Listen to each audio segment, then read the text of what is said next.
Is this a topic, though, that is getting drowned out in all of the hubbub from the 2010 election? And this is the reason I asked this question.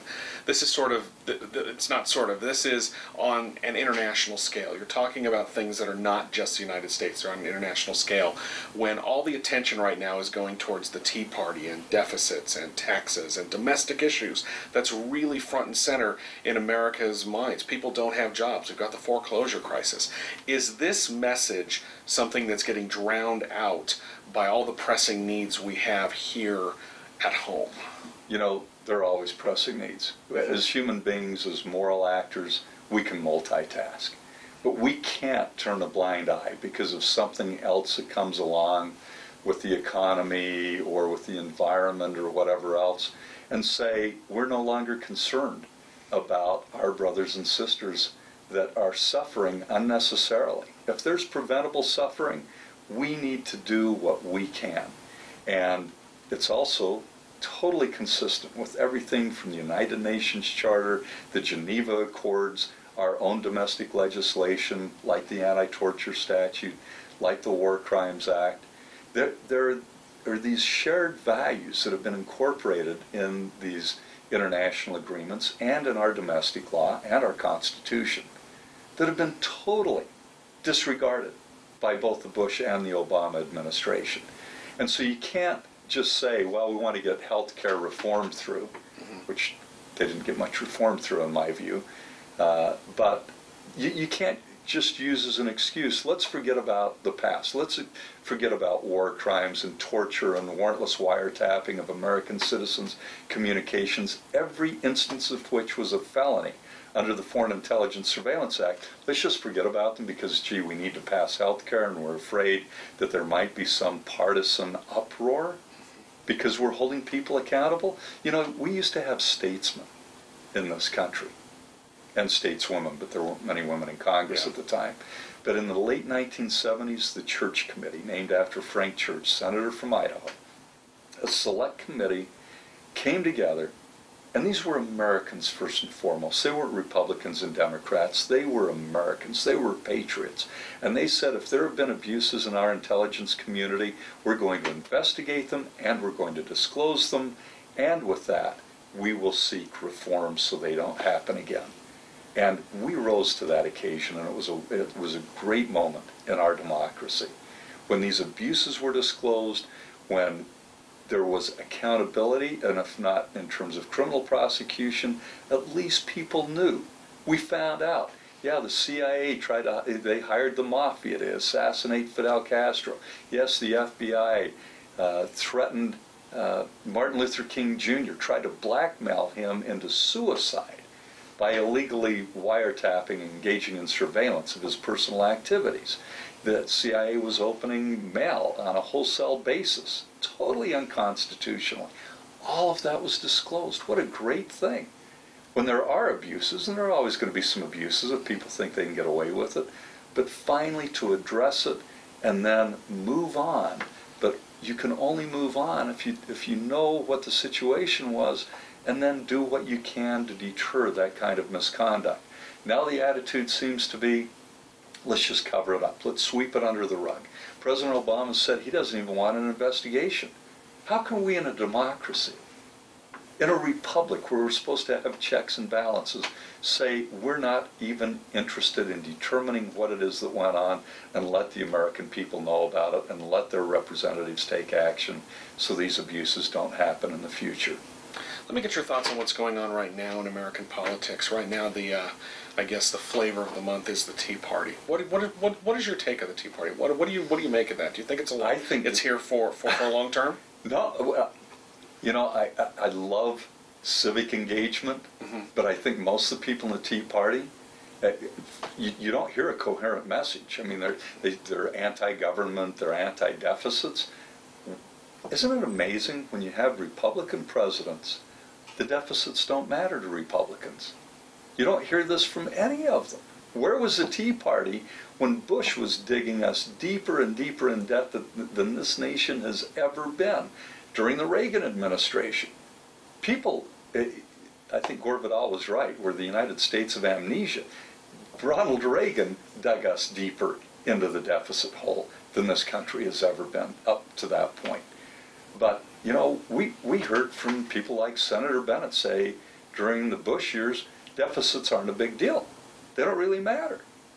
And now all of a sudden, it's the first thing on everybody's minds. I've been one. Everybody thinks I'm the great bleeding heart liberal. I'm the most conservative person I know when it comes to fiscal matters, because I know that when you drive up these huge deficits, the first people to get hurt are the most vulnerable. And that's exactly what's happened. Where are these anti-deficit folks? When we're lied into a war, and we spend, it's not just $1 trillion for the wars at this point in Iraq, and I don't call them wars, they were invasions and occupations. But we've spent over $1 trillion so far, but we haven't actually paid it off. We've laid that debt off onto our children and later generations, and by the time it gets paid with all the accrued interest, it's going to be closer to $6 or $7 trillion. Where were these anti-deficit folks when we got involved on the basis of all these lies in invading and occupying Iraq, turning much of the Muslim world, understandably, against the United States? I think that most Tea Party folks are being incredibly manipulated by some multi-billionaires, the Koch brothers. And we can get into that later. We're running out of time. One question I do want to ask you here before we finish up, though. Are you done with electoral politics? Are you going to run for anything? Because there's been speculation that we've got a 4th seat in Congress coming into play in Utah, and they may, one of the theories that I've heard is they may make it a seat that is much more liberal than the seat that Jim Matheson, whom you have railed against in a number of occasions, and actually almost advocated for his defeat in this last election. No, I didn't almost. I advocated for his defeat because I think he's helped destroy the Utah Democratic Party, because they can't take a stand different than his, and his stands have been like so right-wing extreme. It's like almost right of the Tea Party in some instances. And by the way, Tea Party, you asked me about this, I've just got to say, these folks are advocating and voting in ways that are so contrary to their own interests. To say that we're going to continue these enormous tax breaks for the wealthiest in this country when our deficits and accumulated debt are skyrocketing, it's so unfair when people are going without in so many different ways, and we're going to extend these absolutely outlandish tax breaks for the wealthiest. Top 1% in this country, this is how bad it's got. The top 1% in this country have more net worth than the bottom 90%. And yet the Tea Party is comprised mostly of those people in the bottom 90%. And they're just getting absolutely snookered and manipulated by multi-billionaires like the Koch brothers. So when it comes to me running for public office, I don't intend ever to do that again. I think the most power is with the people in organizing, as High Road for Human Rights is doing, and building a movement that's not partisan. I'm sick and tired of both the Republican and Democratic Party. You may have gathered that by now. I think that we need to organize among ourselves, and we need to push and let our elected officials know that these things do matter to us, that we do care deeply about a restoration of the rule of law, about ending torture, about ending slavery worldwide. And slavery goes on in this country as well. But this isn't just about our country. Since when do our responsibilities as moral actors and human beings, and for some people, if they want to consider it as children of God, since when do political boundaries or geographical boundaries end our responsibility? If we know those things are going on and we can help prevent it, we've got a responsibility, and not just taking unilateral action, but getting the United States to provide the international leadership that it could have provided in every one of these instances to end these tragedies.